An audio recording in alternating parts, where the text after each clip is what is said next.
उस पिता दे दर दी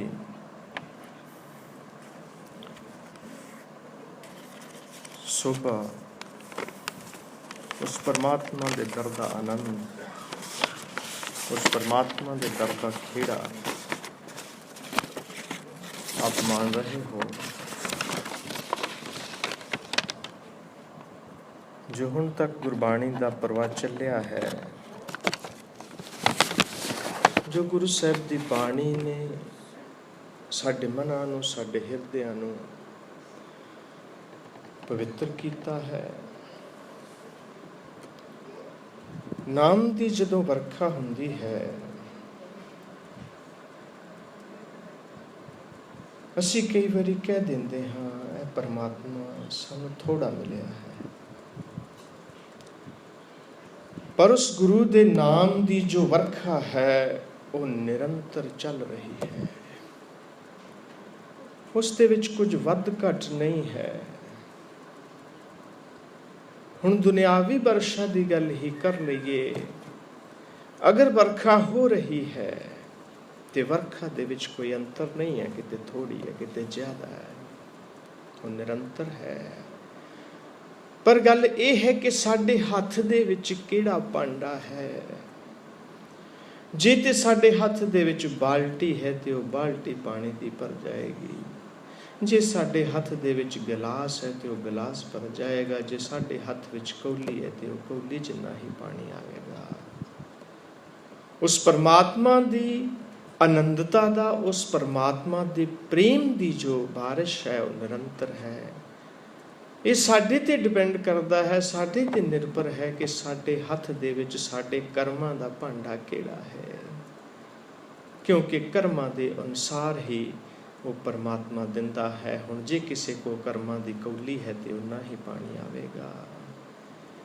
इस करके वो परमात्मा किसी नाल फर्क नहीं करता, उसने सब नूं, इंसान नूं, हर एक नूं बराबरी दिती है। कर्म असीं आप करने हैं उस पिता दी दया दे नाल, उसकी दया तो उसकी किरपा तो बिना कर्म नहीं हो सकते, और उन्हां कर्मां दे आधार ते ही मिलता है। पर जे प्यासे नूं किते एक बूंद भी मिल जावे तो वह कुछ समय लई तृप्त हो जाता है।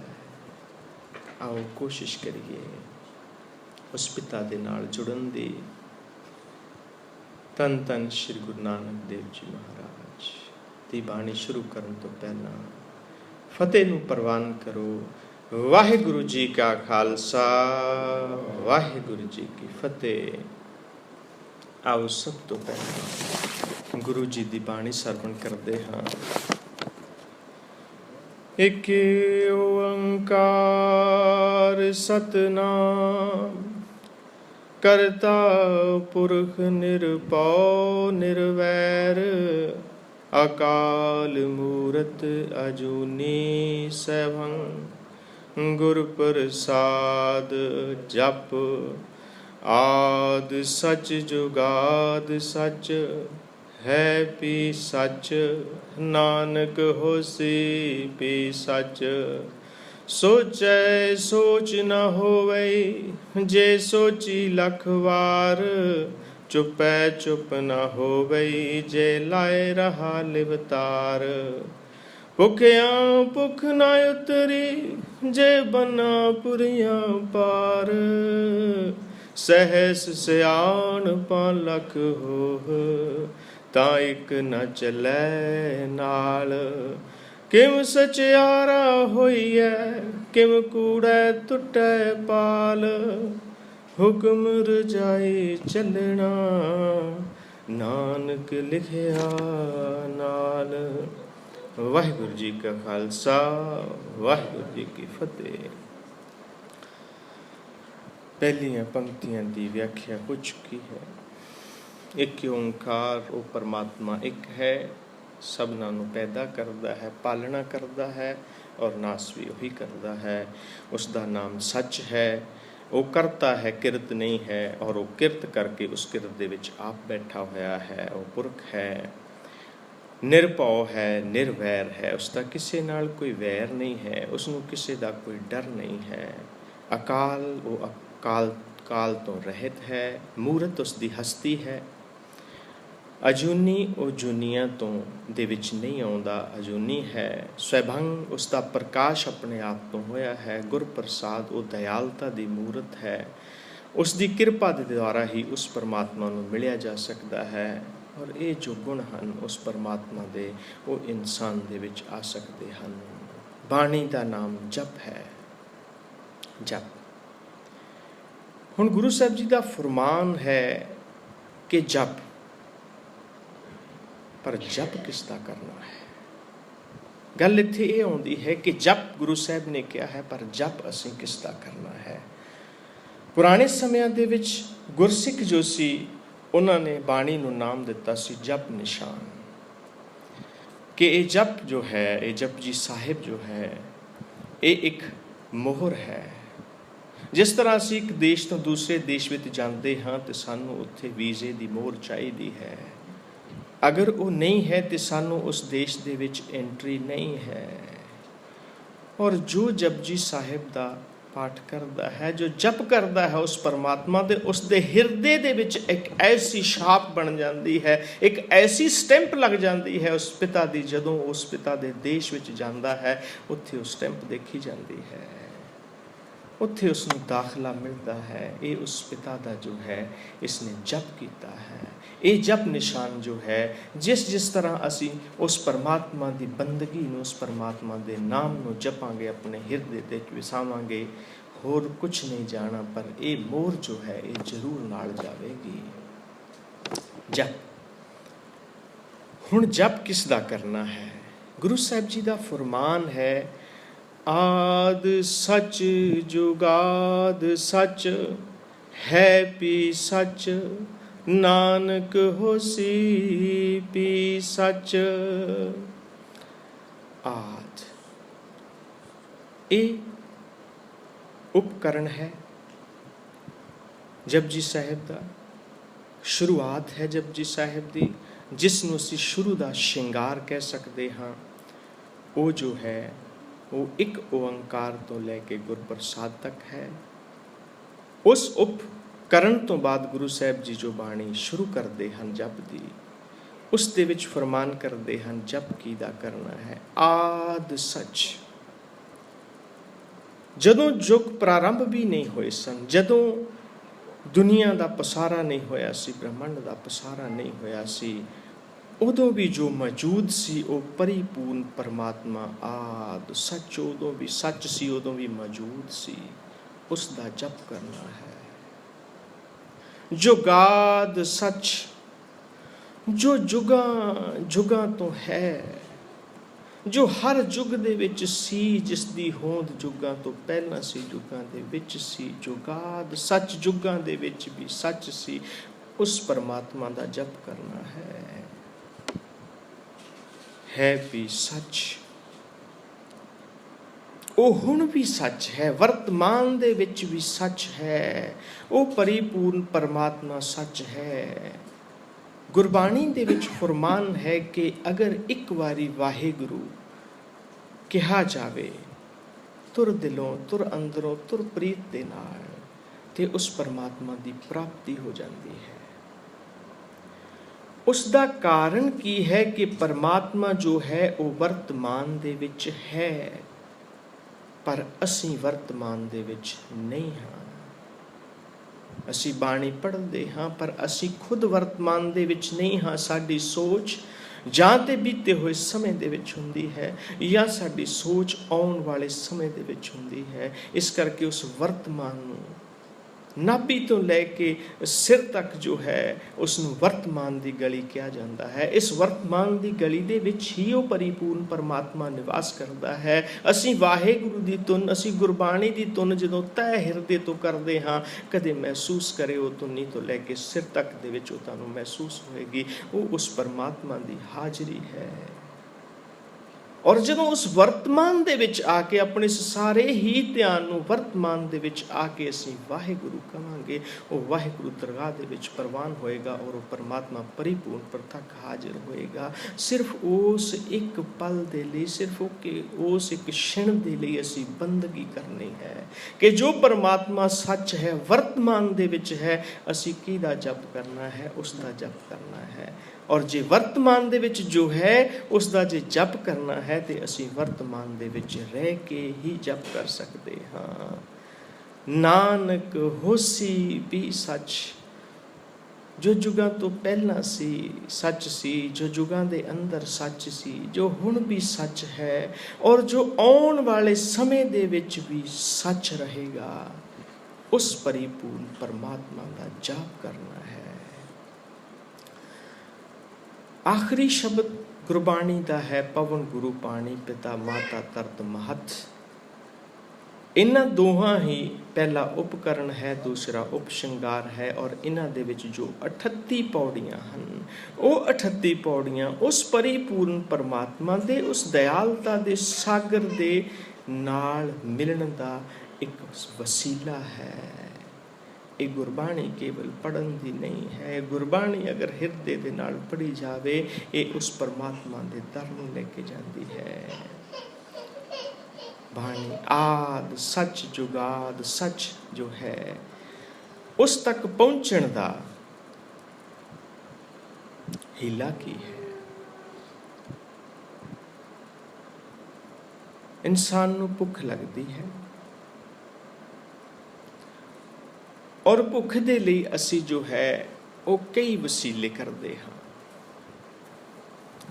ਭੁੱਖ ਮਿਟਾਉਣ ਦੇ ਲਈ ਕਈ ਐਸੇ ਪ੍ਰਾਂਤ ਹਨ, ਮਹਾਰਾਸ਼ਟਰ ਹੈ ਜਿੱਥੇ ਜਵਾਰੀ ਖਾਧੀ ਜਾਂਦੀ ਹੈ, ਜਵਾਰ ਦੀ ਰੋਟੀ ਖਾਂਦੇ ਹਨ। ਕਈ ਜਗ੍ਹਾ ਬਾਜਰੇ ਦੀ ਰੋਟੀ ਖਾਧੀ ਜਾਂਦੀ ਹੈ ਔਰ ਕਣਕ ਦੀ ਰੋਟੀ। ਫਿਰ ਕਈ ਪ੍ਰਾਂਤ ਯੂਪੀ ਬਿਹਾਰ ਜੋ ਹਨ, ਉੱਥੇ ਚਾਵਲ ਦੀ ਖੇਤੀ ਹੁੰਦੀ ਹੈ, ਚਾਵਲ ਖਾਧੇ ਜਾਂਦੇ ਹਨ। ਕਈ ਤਰ੍ਹਾਂ ਦੀਆਂ ਸਾਗ ਸਬਜ਼ੀਆਂ, ਕਈ ਤਰ੍ਹਾਂ ਦੇ ਆਨੰਦ ਦੇ ਭੋਜਨ ਜੋ ਕਿ ਸਾਰੇ ਸੰਸਾਰ ਦੇ ਵਿੱਚ ਹਨ, ਅਨੇਕ ਤਰ੍ਹਾਂ ਦੇ ਹਨ, ਪਰ ਭੁੱਖ ਸਾਰਿਆਂ ਦੇ ਅੰਦਰ ਇੱਕ ਹੈ। ਅਸੀਂ ਕੁਛ ਵੀ ਖਾਂਦੇ ਹਾਂ, ਉਸ ਨਾਲ ਜੋ ਉਹ ਭੁੱਖ ਹੈ ਉਹ ਮਿਟਦੀ ਹੈ। ਭੋਜਨ ਅਨੇਕ ਪ੍ਰਕਾਰ ਦੇ ਹਨ, ਪਰ ਜੋ ਭੁੱਖ ਹੈ ਸਾਡੇ ਅੰਦਰ ਉਹ ਇੱਕ ਹੈ। ਔਰ ਕਿਸੇ ਵੀ ਪਦਾਰਥ ਨੂੰ ਤੁਸੀਂ ਛਕ ਲਓ, ਤੁਹਾਡੀ ਤ੍ਰਿਪਤੀ ਹੋ ਜਾਏਗੀ, ਤੁਹਾਡੀ ਭੁੱਖ ਜੋ ਹੈ ਉਹ ਮਿਟ ਜਾਏਗੀ। ਜਿਸ ਤਰ੍ਹਾਂ ਧਨ ਕਮਾਉਣ ਦੇ ਵੀ ਬਹੁਤ ਸਾਰੇ ਸਾਧਨ ਹਨ, ਉਹਨਾਂ ਦੇ ਤਰੀਕੇ ਵੱਖ-ਵੱਖ ਹੋ ਸਕਦੇ ਹਨ। ਭੋਜਨ ਦੇ ਜਿਸ ਤਰ੍ਹਾਂ ਢੰਗ ਵੱਖ-ਵੱਖ ਹੋ ਸਕਦੇ ਹਨ, ਉਸੇ ਤਰ੍ਹਾਂ ਹੀ ਧਰਮ ਦੇ ਵੀ ਵੱਖ-ਵੱਖ ਢੰਗ ਹੋ ਸਕਦੇ ਹਨ। ਧਰਮ ਦੇ ਵੀ ਅਨੇਕ ਤਰ੍ਹਾਂ ਦੇ ਸਾਧਨ ਹੋ ਸਕਦੇ ਹਨ। ਇੱਥੇ ਦੇਖਣ ਜੋ ਗੱਲ ਇਹ ਹੈ ਕਿ ਕਿਤੇ ਮਜਬੂਰਨ ਸਾਨੂੰ ਤੱਤਾਂ ਨਾਲ ਭਰਿਆ ਹੋਇਆ ਪੌਸ਼ਟਿਕ ਪਦਾਰਥ ਨਹੀਂ ਮਿਲਦਾ। ਕਿਸੇ ਮਜਬੂਰੀ ਦੇ ਕਾਰਨ ਅਸੀਂ ਕਿਤੇ ਐਸੀ ਜਗ੍ਹਾ ਤੇ ਹਾਂ ਜਿੱਥੇ ਅਸੀਂ ਇਸ ਸਮਰੱਥ ਨਹੀਂ ਹਾਂ ਕਿ ਅਸੀਂ ਸਹੀ ਭੋਜਨ ਨੂੰ ਛਕ ਸਕੀਏ। ਇਨਸਾਨ ਕੀ ਕਰਦਾ ਹੈ, ਉੱਥੇ ਅਪਵਿੱਤਰ ਭੋਜਨ ਵੀ ਛਕ ਲੈਂਦਾ ਹੈ। ਉਹ ਅਪਵਿੱਤਰ ਭੋਜਨ ਮਜਬੂਰੀ ਦੇ ਵਿੱਚ ਛਕਦਾ ਹੈ। ਔਰ ਅਗਰ ਪਾਣੀ ਸਵੱਛ ਨਹੀਂ ਮਿਲਦਾ ਤੇ ਇਨਸਾਨ ਮਜਬੂਰੀ ਦੇ ਵਿੱਚ ਪਾਣੀ ਵੀ ਜੋ ਹੈ ਉਹ ਗੰਧਲਾ ਪੀ ਲੈਂਦਾ ਹੈ। ਪਹਿਲੇ ਸਮਿਆਂ ਦੇ ਵਿੱਚ ਪਿੰਡਾਂ ਦੇ ਵਿੱਚ ਦੇਖਦੇ ਸੀ, ਅਗਰ ਛੋਟੇ ਛੋਟੇ ਕਿਤੇ ਮੀਂਹ ਦਾ ਪਾਣੀ ਇਕੱਤਰ ਹੋਣਾ, ਜ਼ਿਮੀਂਦਾਰ ਭਰਾ ਕਿਤੇ ਦੂਰ ਹੈ ਪਾਣੀ ਤੇ ਉਸ ਨੂੰ ਸਾਫ਼ ਕਰਕੇ ਹੱਥਾਂ ਦੇ ਨਾਲ ਪਾਸੇ ਕਰਕੇ ਪੀ ਲੈਂਦੇ ਸਨ, ਆਪਣੀ ਪਿਆਸ ਬੁਝਾਉਣ ਦੇ ਲਈ। ਧਰਮ ਦੇ ਵਿੱਚ ਵੀ ਕੀ ਹੋਇਆ ਕਿ ਧਰਮ ਦੇ ਵਿੱਚ ਵੀ ਅਲੱਗ-ਅਲੱਗ ਰਸਤੇ ਹਨ ਔਰ ਸਾਰੇ ਹੀ ਰਸਤੇ ਜੋ ਸਨ, ਪ੍ਰਚਲਿਤ ਸਨ, ਉਹ ਪਰਮਾਤਮਾ ਤੱਕ ਪਹੁੰਚਾਉਣ ਦੇ ਅਸਮਰਥ ਸੀ। ਔਰ ਉਸ ਪਰਮਾਤਮਾ ਤੱਕ ਪਹੁੰਚਾਉਣ ਦੇ ਅਸਮਰਥ ਹੋਣ ਦੇ ਕਾਰਨ ਇਨਸਾਨ ਜੋ ਸੀ ਭਟਕ ਰਿਹਾ ਸੀ। ਜਿਸ ਤਰ੍ਹਾਂ ਉਸ ਨੂੰ ਕਿਹਾ ਜਾ ਰਿਹਾ ਸੀ ਉਸ ਤਰ੍ਹਾਂ ਹੀ ਉਹ ਕਰ ਰਿਹਾ ਸੀ। ਉਸ ਨੂੰ ਜੋ ਪੌਸ਼ਟਿਕ ਭੋਜਨ ਨਹੀਂ ਮਿਲ ਰਿਹਾ ਸੀ, ਕਿਉਂਕਿ ਜੋ ਆਤਮਾ ਦਾ ਭੋਜਨ ਹੈ, ਅਗਰ ਅਸੀਂ ਉਸ ਨੂੰ ਨਹੀਂ ਦਿੰਦੇ ਤੇ ਉਹ ਆਤਮਾ ਦੀ ਤ੍ਰਿਪਤੀ ਨਹੀਂ ਹੁੰਦੀ। ਅਸੀਂ ਇੱਧਰੋਂ ਉੱਧਰੋਂ ਛਕ ਕੇ ਭੁੱਖ ਮਿਟਾ ਲੈਂਦੇ ਹਾਂ। पर तृप्ति नहीं हुंदी। उस परमात्मा का जो नाम सी, गुरु नानक देव जी महाराज ने पहली पौड़ी दे विच यही दस्या है कि परमात्मा तक पहुँचण दी सब तो वड्डी रुकावट की है। ए बंदे तू अनेका धर्मां दे विच चल रहा हाँ, जिस तरह भी तेनू कोई कहंदा है तू इस तरह कर रहा है। क्योंकि अगर हिरदे दे विच भुख है, अगर सरीरक भुख है, तो सानू किते भी कोई चीज़ मिलती होवे असीं 2 को 4 किलोमीटर तुर के भी चले जावांगे, क्योंकि साडे अंदर भुख है, असीं उस भुख नू मिटाउणा है। हुण जिस इंसान दे अंदर धर्म की भुख है, उस परमात्मा की भुख है, जिस आत्मा नू उस परमात्मा की प्यास है, उसनू कोई भी कुछ कहंदा है तो वह करदा है कि किसी तरह मेरी उस परमात्मा की जो भुख है वह मिट जाए। साडा मन बेचैन क्यों है, साडी तृप्ति क्यों नहीं है? क्योंकि साडी जो आत्मा है उसनू पौष्टिक आहार नहीं मिल रहा, उसनू वो परमात्मा का नाम नहीं मिल रहा जिसकी गुरु नानक देव जी महाराज गल कर रहे हैं। हुण गुरु साहब जी ने इस पौड़ी दे विच दस्या है कि सब तो पहली जो है वो रुकावट की है इंसान दे अंदर, किहड़ी रुकावट दे कारण असीं उस परिपूर्ण परमात्मा दे दर नू नहीं मिल सकते। जिस तरह हुणे होया सी कि नंबरां दी गल कीती सी भाई साहब ने कि एक भी नंबर गलत है तो उस परमात्मा नंबर किते लगदा नहीं, और उस परमात्मा दे रस्ते नूं जाण वास्ते भी पहला जिहड़ा साडा नंबर वो सही होना चाहिए। हुण रुकावट की है? गुरु साहब जी दा फरमान है, किम सचियारा होइए किम कूड़े टुटे पाल, और उस तो अगे वो उसनूं संभालण दा भी यतन करदे कि ए बंदे जो सच है परमात्मा की है, परमात्मा है सच, और जो उदी रुकावट की है कूड़, परमात्मा है सत, उस दे रस्ते दी रुकावट है कूड़। हुण सिर्फ मनुख ने इस कूड़ दी दीवार नूं तोड़ना है, असी उस तो अगे तां ही जा सकांगे ना। किम सचियारा हुई है किम कूड़ा टुटे पाल, कि वो जो रुकावट जिहड़ी है उस परमात्मा की, उन्होंने असी किस तरीके नाल जो है खत्म कर सकते हाँ। हुण सच जो है वो परमात्मा है, उस तक जाना जो है वो झूठ जिहड़ा है उसनूं जाण नहीं दिंदा। हुण करना की है? झूठ नूं छड्डना है असीं, और झूठ नूं छड्ड के असीं जो है वो सच तक पहुँचना है। जदों असीं झूठ नूं छड्डांगे असीं सच तक अपने आप ही पहुँच जावांगे। असीं जो हत्थां दे विच कौडियां फड़ियां होईयां हन उन्हां नूं छड्डना है, और जो रतन हन, हीरे हन, जवाहर हन, वो मिल जाणगे। हुण एक बच्चा है, अगर वो बैठा मिट्टी खा रहा है, बचपन दे विच कई बच्चे ऐसा करते हैं, मिट्टी खाते हैं। हुण अगर उस बच्चे कोलों तुसीं वो मिट्टी लैण दी कोशिश करोगे वो नहीं छड्डेगा, लेकिन अगर उस बच्चे नूं तुसीं एक फुल पकड़ा दिंदे हो, वो बच्चा जो है वो मिट्टी नूं सिट के उस फुल नूं पकड़ लैंदा है। धर्म की करदा है? धर्म दे रस्ते दे उत्ते, उस गुरबाणी दे रस्ते दे उत्ते चल के जो है असीं उस कूड़ नूं छड्ड सकदे हां। जे इंसान आप कूड़ नूं छड्डना चाहे असीं नहीं छड्ड सकते, पर जे असीं उस गुरबाणी ते धर्म दे रस्ते ते चल सकते हाँ, तां फिर जो है वो जो झूठ है वो साडे कोलों अपने आप ही खत्म हो जाएगा। साडे मनां दे विच जो मैल है, जो सदियां सदियां तो भरी हुई है, वो जो मैल है वो साडे मन नूं अच्छा नहीं होण दिंदी। वो मैल जो है वो वध रही है, और जो गुरबाणी है, जो धर्म का रस्ता है, जो रुकावट है गुरु साहब ने दसी, वो झूठ दी है, और उसका निस्तारा करन दे लई गुरु साहब जी जो पंक्तियां दे विच दस रहे हन। सोचे सोच न होवे जे सोची लखवार। सोच जो है वो संस्कृत का शब्द है। सोच का मतलब है इशनान, सोच का मतलब है पवित्रता। और जो पवित्रता है साडे देश दे विच जो है तीर्थां दा इशनान जो सी वो प्रारंभ होया कि अगर असी तीर्थां दा इशनान करिए तो वो जिहड़ी कूड़ दी पंड है जां कूड़ दी मैल है वो साडे उत्तों उतर जाएगी। उस इशनान करन दे नाल नदियां दे उत्ते, साडा देश नदियां नालियां दा देश है, और अनेकां ही लोग गुरु नानक साहब जी के समय भी जो है वो तटां ते तीर्थां ते टोलियां दे टोले बन के जाते सन और उत्थे जाके वो तीर्थां दा इशनान करते सन, दान पुण्य करते सन। और उदों जो सी वो इशनान जो सी उही समझा जाता सी कि वो जो है वो पवित्रता की निशानी है, और वो जो पवित्रता है वो सिर्फ इशनान करन दे नाल ही आउंदी है। पर गुरु साहब का फरमान है, सोच करे दिन से हर रात, मन की मैं तन ते जात।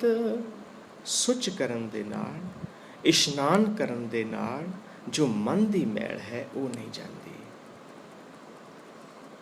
शरीरक तौर पे हो सकता है कोई पानी जो है वो पवित्र है, उस दे विच कोई ऐसे गुण हैं। नॉर्मली तौर पे पानी जो है वो भी एक देवता है और उहदे विच अनेकां गुण हैं। हो सकता है शरीरक पक्ष दे उत्तों किसी ना किसी तरीके नाल जो इशनान करना है वो साडे शरीर नूं सुखदाई बना सकदा होवे, कितों दा जल पवित्र होवे मन्निया जांदा है। पर उहदे नाल अगर मन दी मैल लथ जावे, गुरु साहब जी फरमान करते हैं, सोची सोच ना हो गई। इशनान करन दे नाल तेरा मन जो है सुच्चा नहीं हो सकता। भगत कबीर जी, जल कै मजन जे गत होवै, नित नित मेंढक नावै, जैसे मेंढक तैसे होए नर, फिर जोनी आवे। गुरु साहब जी भगत कबीर जी का फरमान कि जे इशनान करन दे नाल ही पवित्रता आउंदी होवे ते डड्डू ते जल दे विच ही रहिंदा है, वो तो हर रोज़ उत्थे इशनान करता है, पर ए वो पवित्र नहीं हुंदा। ए इंसान तेरी दशा भी ऐसी ही है, तू इशनान करता है पर मन दा इशनान नहीं करता और बार बार जमदा ते मरदा रहना है। एक होर पंक्ति दे विच भी कबीर साहब जी फरमाउंदे हन, कबीर गंगा नीर जो कर करे, पीवै निर्मल नीर, बिन हर भगत न मुक्त होए, एवं कहे रमै कबीर। कबीर जी फरमान करते हैं, जिन्हां दे गंगा उत्ते घर हैं और जो गंगा दा ही जल वरतते हैं वो तो फिर पवित्र हो जाएंगे। बिन हर भगत ना मुक्त होए, भगती तो बिना ए इंसान जप तो बिना, उसका नाम जपण तो बिना जो है वो मुक्त नहीं हो सकती। इयों कह रमे कबीर। कबीर जी इयों फरमान कर रहे हैं। आप जी का एक बीचक नामी ग्रंथ है भगत कबीर जी का, बड़ा सुंदर छंद है उन्होंने एक, गंग नहाए जो नर तर है, मेंढक क्यों ना तर है, जिनके गंगा में घर है, शंख बजाए जो नर तर है, गदे क्यों ना तर है, जिनके शंख जैसे स्वर है, जट बढ़ाए जो नर तर है, मोर क्यों ना तर है, जिनके लंबे लंबे पर है। कहे कबीर सुनो रे संतो, ओही नर तर है, जिनके हृदय में हर है। ए बंदे, गंगा दे इशनान नाल नहीं हो सकता, शंख वजाउण दे नाल परमात्मा नहीं मिलता, जट बढ़ाउण दे नाल, वाल वधाउण दे नाल भी वो नहीं मिलता, जटां बना देण दे नाल, जोगी हो जाण दे नाल भी वो परमात्मा नहीं मिलता। ऐ इंसान, ਉਹੀ ਨਰ ਤਰ ਸਕਦਾ ਹੈ, ਉਹੀ ਨਰ ਉਸ ਪਰਮਾਤਮਾ ਨੂੰ ਮਿਲ ਸਕਦਾ ਹੈ ਜਿਹਦੇ ਹਿਰਦੇ ਦੇ ਵਿੱਚ ਉਸ ਪਰਿਪੂਰਨ ਪਰਮਾਤਮਾ ਦਾ ਨਿਵਾਸ ਹੈ। ਇਸ ਤਰ੍ਹਾਂ ਦੇ ਜੋ ਮਹਾਂਪੁਰਸ਼ ਹਨ ਪਰੰਪਰਾਵਾਦੀ ਨਹੀਂ ਹੁੰਦੇ, ਉਹ ਸੱਤਵਾਦੀ ਹੁੰਦੇ ਹਨ। ਉਹ ਸੱਚ ਕਹਿੰਦੇ ਹਨ, ਸੱਚ ਸੁਣਿਆ ਹੈ, ਸੱਚ ਕਹਿੰਦੇ ਹਨ। ਸੱਤਵਾਦੀ ਵੀ ਦੋ ਤਰ੍ਹਾਂ ਦੇ ਹੁੰਦੇ ਹਨ। ਇੱਕ ਸੱਤਵਾਦੀ ਉਹ ਹੁੰਦੇ ਹਨ ਜਿਨ੍ਹਾਂ ਨੇ ਸੱਚ ਨੂੰ ਜਾਣ ਲਿਆ ਹੈ ਪਰ ਸੱਚ ਕਿਹਾ ਨਹੀਂ। ਦੂਸਰੇ ਸੱਤਵਾਦੀ ਉਹ ਹੁੰਦੇ ਹਨ ਜਿਨ੍ਹਾਂ ਨੇ ਸੱਚ ਜਾਣ ਲਿਆ ਹੈ ਔਰ ਸੱਚ ਨੂੰ ਕਿਹਾ ਹੈ। ਹੁਣ ਜੇ ਕੋਈ ਟੀਚਰ ਹੀ ਲੈ ਲਓ, ਉਸਨੇ ਬਹੁਤ ਪੜ੍ਹਾਈ ਕੀਤੀ ਹੈ, ਬੜਾ ਗਿਆਨ ਹੈ ਉਸਨੂੰ, ਲੇਕਿਨ ਉਸ ਗਿਆਨ ਨੂੰ ਅੱਗੇ ਦੇ ਹੀ ਨਹੀਂ ਰਿਹਾ ਤੇ ਉਸ ਗਿਆਨ ਦਾ ਕੀ ਫਾਇਦਾ? ਉਹ ਨਰ ਖਤਮ ਹੋਏਗਾ, ਗਿਆਨ ਉਸਦਾ ਖਤਮ ਹੋ ਜਾਏਗਾ। ਜੇ ਸੱਚ ਨੂੰ ਸੁਣਿਆ ਹੈ, ਉਸ ਨੂੰ ਕਹਿ ਨਹੀਂ ਰਹੇ, ਉਸ ਸੱਚ ਸੁਣੇ ਦਾ ਕੋਈ ਫਾਇਦਾ ਨਹੀਂ, ਕਿਉਂਕਿ ਜੀਵਨ ਦੇ ਵਿੱਚ, ਸੰਸਾਰ ਦੇ ਵਿੱਚ ਪਰਿਵਰਤਨ ਨਹੀਂ ਹੋ ਸਕਦਾ। ਉਹ ਜਿਹੜੇ ਹੈ ਉਹ ਦੂਸਰੇ ਸੱਤਵਾਦੀ ਹਨ ਜੋ ਸੱਚ ਕਹਿੰਦੇ ਹਨ, ਜਿਨ੍ਹਾਂ ਨੇ ਕਿਹਾ ਹੈ, ਜਿਨ੍ਹਾਂ ਨੇ ਸੱਚ ਨੂੰ ਜਾਣਿਆ ਔਰ ਸੱਚ ਨੂੰ ਕਿਹਾ ਵੀ ਹੈ। ਜਿਨ੍ਹਾਂ ਨੇ ਸੱਚ ਨੂੰ ਸੁਣ ਕੇ ਨਹੀਂ ਕਿਹਾ, ਉਹਨਾਂ ਵਿੱਚ ਬੁੱਲੇ ਸ਼ਾਹ ਦਾ ਵੀ ਨਾਮ ਆਉਂਦਾ ਹੈ, ਸਾਈਂ ਬੁੱਲੇ ਸ਼ਾਹ। ਉਹਨਾਂ ਦਾ ਫਰਮਾਨ ਹੈ, ਇੱਕ ਵਾਜਬ ਸ਼ਬਦ ਅਦਬ ਦੀ ਹੈ, ਹਰ ਹਰ ਵਿੱਚ ਮੂਰਤ ਰੱਬ ਦੀ ਹੈ, ਪਰ ਜੇ ਜ਼ਾਹਰ ਕਰਾਂ ਇਸਰਾਰ, ਤਾਂ ਹੀ ਸਾਰੇ ਭੁੱਲ ਜਾਵਣ ਤਕਰਾਰ, ਤਾਂ ਹੀ ਫਿਰ ਮਾਰਨ ਬੁੱਲੇ ਯਾਰ, ਤਾਂ ਹੀ ਇੱਥੇ ਗੁਪਤੀ ਬਾਤ ਸੁਖਿੰਦੀ ਹੈ। ਬੁੱਲੇ ਸ਼ਾਹ ਜੀ ਨੇ ਕਿਹਾ, ਮੈਂ ਜਾਣਿਆ ਪਰ ਕਿਹਾ ਨਹੀਂ। ਜੇ ਮੈਂ ਕਿਹਾ ਤੇ ਕੀ ਹੋਵੇਗਾ ਕਿ ਜੋ ਹੈ ਸੰਸਾਰ ਹੈ ਉਸਨੂੰ ਇਹ ਪ੍ਰਵਾਨ ਨਹੀਂ ਹੋਵੇਗਾ। ਉਸਨੇ ਜਾਣਿਆ ਹਰ ਇੱਕ ਦੇ ਵਿੱਚ ਰੱਬ ਦੀ ਮੂਰਤ ਹੈ, ਪਰ ਉਸਨੇ ਕਿਹਾ ਨਹੀਂ। ਉਸਨੇ ਇਸ ਗੱਲ ਦੇ ਉੱਤੇ ਪਹਿਰਾ ਨਹੀਂ ਦਿੱਤਾ। ਉਹ ਕਹਿੰਦਾ ਜੇ ਜ਼ਾਹਰ ਕਰਾਂ ਇਸਰਾਰ, ਜੇ ਕਰਾਂ ਤੇ ਮੇਰੇ ਨਾਲ ਤਕਰਾਰ ਹੁੰਦੀ ਹੈ, ਫਿਰ ਬੁੱਲੇ ਯਾਰ ਨੂੰ ਲੋਕ ਮਾਰਨ ਆਉਂਦੇ ਹਨ। ਇਸ ਲਈ ਜੋ ਜਿਹੜੀ ਗੱਲ ਹੈ ਇਸ ਨੂੰ ਉਸਨੇ ਗੁਪਤ ਰੱਖਿਆ। ਇੱਥੇ ਗੁਪਤੀ ਬਾਤ ਸੁਖੀਂਦੀ ਹੈ। ਮੈਂ ਜਾਣਿਆ ਤੇ ਕਿਹਾ ਤੇ ਬੁੱਲੇ ਸ਼ਾਹ ਦੀ ਖੈਰ ਨਹੀਂ ਹੋਣੀ, ਕਿਉਂਕਿ ਐਸੇ ਹਨ ਦੁਨੀਆ ਦੇ ਲੋਕ, ਸੰਸਾਰ ਦੇ ਲੋਕ। ਜਦੋਂ ਸੱਚ ਕਹਾਂਗੇ ਉਹ ਜੋ ਹੈ ਸੰਘਰਸ਼ ਖੜਾ ਹੋ ਜਾਂਦਾ ਹੈ। ਜਿਨ੍ਹਾਂ ਨੇ ਨਹੀਂ ਕਿਹਾ ਉਹ ਚੁੱਪ ਕਰ ਗਏ, ਪਰ ਜਿਨ੍ਹਾਂ ਨੇ ਕਿਹਾ, ਸੱਚ ਜਾਣਿਆ, ਸੱਚ ਨੂੰ ਕਿਹਾ, ਕੀ ਹਸ਼ਰ ਹੋਇਆ। ਉਹਨਾਂ ਨੂੰ ਤੱਤੀ ਤਵੀ ਤੇ ਵੀ ਬੈਠਣਾ ਪਿਆ, ਉਹਨਾਂ ਨੂੰ ਭੂਤਨੇ ਤੇ ਬੇਤਾਲੇ ਵੀ ਕਿਹਾ ਗਿਆ, ਉਹਨਾਂ ਨੂੰ ਸੀਸ ਵੀ ਦੇਣਾ ਪਿਆ। ਇਹ ਕੁਦਰਤੀ ਸੰਘਰਸ਼ ਹੈ। ਜੋ ਸੱਚ ਕਵਾਂਗੇ ਇਹ ਦੁਨੀਆ ਵਿਰੋਧ ਦੇ ਵਿੱਚ ਖੜੀ ਹੋਵੇਗੀ। ਈਸਾ ਨੇ ਸੱਚ ਕਿਹਾ, ਉਸ ਦਾ ਕੀ ਹੋਇਆ? ਸੁਕਰਾਤ ਨੇ ਸੱਚ ਕਿਹਾ, ਉਸ ਨੂੰ ਜ਼ਹਿਰ ਦਾ ਪਿਆਲਾ ਪੀਣਾ ਪਿਆ। ਇਹ ਜੋ ਦੁਨੀਆ ਹੈ ਸੱਚ ਨੂੰ ਇਹ ਕਦੇ ਵੀ ਨਹੀਂ ਜਾਣ ਸਕਦੀ। ਸੱਚ ਕਿਉਂ ਨਹੀਂ ਜਾਣ ਸਕਦੀ? ਕਿਉਂਕਿ ਝੂਠ ਨੀਵਾਂ ਨਹੀਂ ਹੋਣਾ ਚਾਹੁੰਦਾ। ਝੂਠ ਦੀ ਇੱਕ ਆਦਤ ਹੈ। ਜਦੋਂ ਅਸੀਂ ਸੱਚ ਕਹਿੰਦੇ ਹਾਂ ਉਸ ਝੂਠ ਨੂੰ, ਉਸ ਝੂਠ ਕੀ ਹੈ? ਹੰਕਾਰ ਹੈ। ਔਰ ਹੰਕਾਰ ਨੂੰ ਜੋ ਹੈ ਉਹ ਠੇਸ ਪਹੁੰਚਦੀ ਹੈ। ਔਰ ਸੱਚ ਨੂੰ ਝੂਠ ਬਰਦਾਸ਼ਤ ਨਹੀਂ ਕਰ ਸਕਦਾ। ਸੱਚ ਇਤਨਾ ਉੱਚਾ ਹੈ ਕਿ ਝੂਠ ਬੋਲਣ ਵਾਲਿਆਂ ਦੇ ਸਿਰ ਉੱਪਰ ਦੀ ਲੰਘ ਜਾਂਦਾ ਹੈ। ਔਰ ਝੂਠਾ ਇਨਸਾਨ, ਹੰਕਾਰੀ ਇਨਸਾਨ ਜੋ ਹੈ ਉਹ ਕਿਸੇ ਨੂੰ ਆਪਣੇ ਸਿਰ ਦੇ ਉੱਤੋਂ ਨਹੀਂ ਲੰਘਣ ਦੇਗਾ। ਉਹ ਜਾਂ ਤੇ ਉਹਨੂੰ ਪੈਰਾਂ ਥੱਲੇ ਰੱਖੇਗਾ ਜਾਂ ਵੱਧ ਤੋਂ ਵੱਧ ਉਸਨੂੰ ਬਰਾਬਰੀ ਦੇ ਦੇਵੇਗਾ, ਪਰ ਉਹ ਸੱਚ ਨੂੰ ਜੋ ਹੈ ਆਪਣੇ ਸਿਰ ਦੇ ਉੱਤੋਂ ਕਦੇ ਬਰਦਾਸ਼ਤ ਨਹੀਂ ਕਰੇਗਾ। ਉਹ ਝੂਠ ਜੋ ਹੈ ਉਹ ਸੱਚ ਨੂੰ ਦਬਾਉਣ ਦੀ ਕੋਸ਼ਿਸ਼ ਕਰੇਗਾ। ਔਰ ਇਹੀ ਕਾਰਨ ਹੈ ਕਿ ਸੰਸਾਰ ਦੇ ਵਿੱਚ ਹਮੇਸ਼ਾ ਸੱਚ ਨੂੰ ਦਬਾਉਣ ਦੀ ਹੀ ਕੋਸ਼ਿਸ਼ ਕੀਤੀ ਗਈ ਹੈ। ਗੁਰੂ ਨਾਨਕ ਦੇਵ ਜੀ ਜੋ ਸਨ ਉਹ ਸੱਤਵਾਦੀ ਸਨ, ਪਰੰਪਰਾਵਾਦੀ ਨਹੀਂ ਸਨ। ਇਸ ਤੋਂ ਅੱਗੇ ਦੀ ਕਥਾ ਜੋ ਹੈ ਉਹ ਅਗਲੇ ਹਫਤੇ ਕਰਾਂਗੇ। ਟਾਈਮ ਹੋ ਗਿਆ ਹੈ।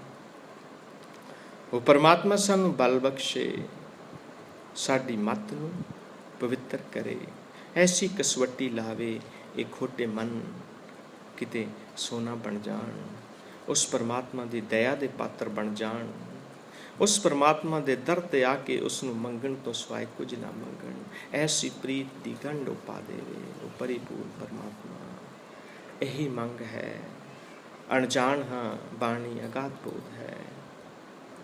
ਗੁਰਬਾਣੀ ਦੇ ਸ਼ਬਦ ਕੋਈ ਗਲਤ ਬੋਲਿਆ ਗਿਆ ਹੋਵੇ, ਗੁਰਬਾਣੀ ਦੇ ਆਧਾਰ ਤੋਂ ਇੱਧਰ ਉੱਧਰ ਚਲਾ ਗਿਆ ਹੋਵਾਂ, ਧੰਨ ਧੰਨ ਸ਼੍ਰੀ ਗੁਰੂ ਗ੍ਰੰਥ ਸਾਹਿਬ ਜੀ ਮਹਾਰਾਜ ਸਾਧ ਸੰਗਤ ਬਖਸ਼ਣਯੋਗ ਹੈ, ਬਖਸ਼ ਲੈਣਾ। ਅਰਦਾਸ ਕਰਨੀ ਪਰਮਾਤਮਾ ਇਸ ਮੱਤਹੀਣ ਨੂੰ ਮੱਤ ਬਖਸ਼ੇ, ਆਪਣੀ ਬਾਣੀ ਨੂੰ ਪੜ੍ਹਨ ਦੇ ਸੁਣਾਉਣ ਦੇ ਬਲ ਬਖਸ਼ੇ, ਇਸ ਮੂਰਖ ਦੇ ਸਿਰ 'ਤੇ ਵੀ ਉਹ ਐਸਾ ਹੱਥ ਰੱਖੇ ਕਿ ਉਸ ਦੀ ਗੁਰਬਾਣੀ ਨੂੰ ਪੜ੍ਹ ਸਕੀਏ, ਕਿਉਂਕਿ ਇਨਸਾਨ ਦੇ ਵੱਸ ਦੀ ਗੱਲ ਨਹੀਂ ਹੈ। ਆਪ ਅਰਦਾਸ ਜ਼ਰੂਰ ਕਰਨੀ, ਪਰਮਾਤਮਾ ਕਿਰਪਾ ਕਰੇ ਆਪ ਦੇ ਨਾਲ ਉਸਦੇ ਸ਼ਬਦਾਂ ਦੀ ਸਾਂਝ ਨੂੰ ਪਾਉਂਦਾ ਰਹਾਂ, ਉਸ ਪ੍ਰੀਤ ਨੂੰ ਜੋ ਉਸ ਪਰਮਾਤਮਾ ਦੇ ਪ੍ਰਤੀ ਹੈ ਉਸ ਨੂੰ ਸਾਂਝਾ ਕਰਕੇ ਹੋਰ ਵਧਾ ਕੇ ਅਸੀਂ ਉਸ ਪਰਮਾਤਮਾ ਦੇ ਦਰ ਨੂੰ, ਉਸ ਪਰਮਾਤਮਾ ਦੇ ਮਾਰਗ ਨੂੰ ਫੜ ਸਕੀਏ। ਇਤਨੀਆਂ ਹੀ ਬੇਨਤੀਆਂ ਪ੍ਰਵਾਨ ਕਰਨੀਆਂ। ਵਾਹਿਗੁਰੂ ਜੀ ਕਾ ਖਾਲਸਾ, ਵਾਹਿਗੁਰੂ ਜੀ ਕੀ ਫਤਿਹ। ਬਾਬਾ ਜੀ ਨਾਲ ਸਭ ਦਾ ਜਾਪ ਕਰੋ। ਖਾਲਸਾ।